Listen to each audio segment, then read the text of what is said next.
Hello, I'm Lady Knight and welcome to Storytime with the Lover's Path Tarot. Today, Chapter 1, The Magician, and we have the story of Merlin and Vivian, and this card is called Magic. First, I'm going to tell you about the story of these two, and then I'm going to give my personal interpretation of why this card actually fits the archetype of the magician in the tarot deck. The infos that I have here are taken from the Camelot project by Robin Pollock. So here we go. Over the centuries, this story has been told in many different ways. Each new story contained elements from the last one and blends them with its own storyline, character development, and/or social commentary. A popular French text talks about Vivian as Merlin's student and love interest. In that story, Merlin is the son of the devil. They're both in love, and she wants things to stay exactly the way they are. We get no indication of malicious intent to harm him. But in a later version, she decides to trap him, and she's not in love with him.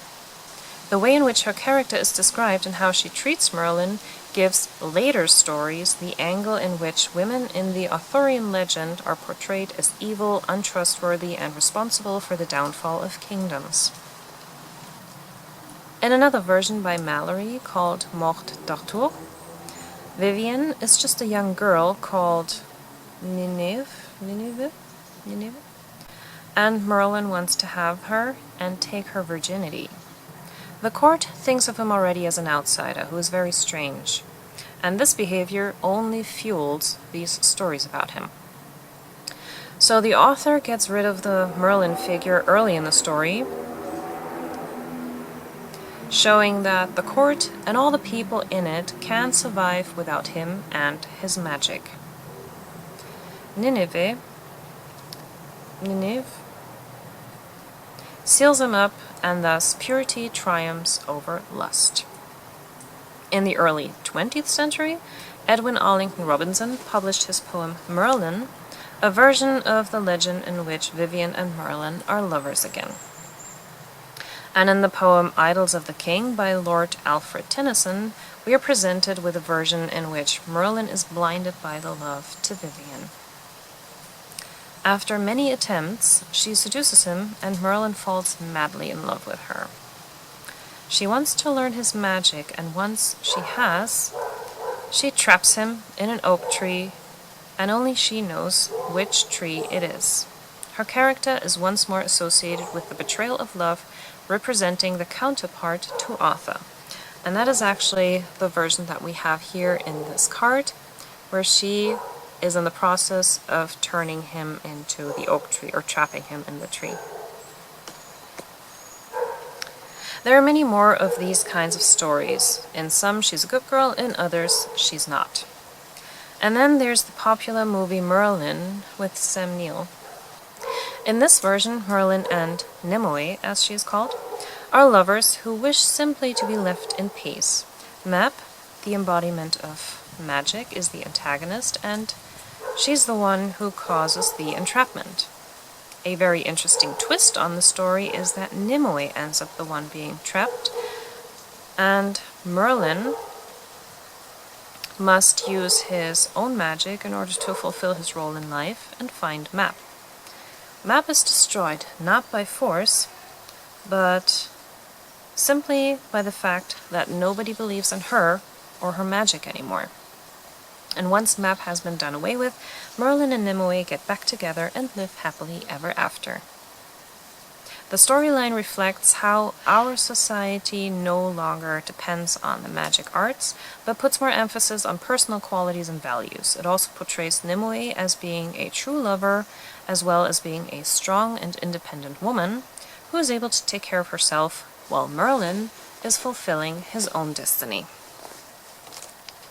So, yeah, there are so many different versions of the story, but like I said, in this one we get the entrapment.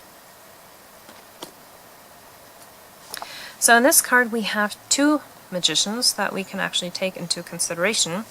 If we look at Merlin, with the exception of the story where he wanted to take a girl's virginity, we see a magician who chooses love over his magic, since he has no problem teaching her his ways. Love is therefore the greater power, the greater magic, which manifests within ourselves. And therefore everything we need is already within us. We only have to let it out to make our wishes come true. And if we look at Vivian, in any case, we have a story of self-empowerment, good and bad. And it is a personal decision how such power can or will be used. But she's always strong, knows what she wants, and she does not shy away from sacrifices if it gets the job done. So I would look at the surrounding cards to really know what kind of aspect might be stronger. If, let's say, the Devil card or the Tower was right next to it, then I would probably go with the more bad aspects of the story. Or if something like the Sun or the Lovers is right next to it, then I would probably go with the better qualities of that story. In any case, it is about manifestation from within and having a thought process and then acting on it. So that was the story of Merlin and Vivian, or Nimue. And yeah, it is a very interesting thing to think about. And also when you get this card in a reading, it's very interesting how you can interpret this. But definitely I can see the energy of the magician in this card, so this story was well chosen. Okay, next time we will get the story of Scheherazade and Shahryar, and we will look at 1001 Nights. So, see you then, and thank you for watching. Bye!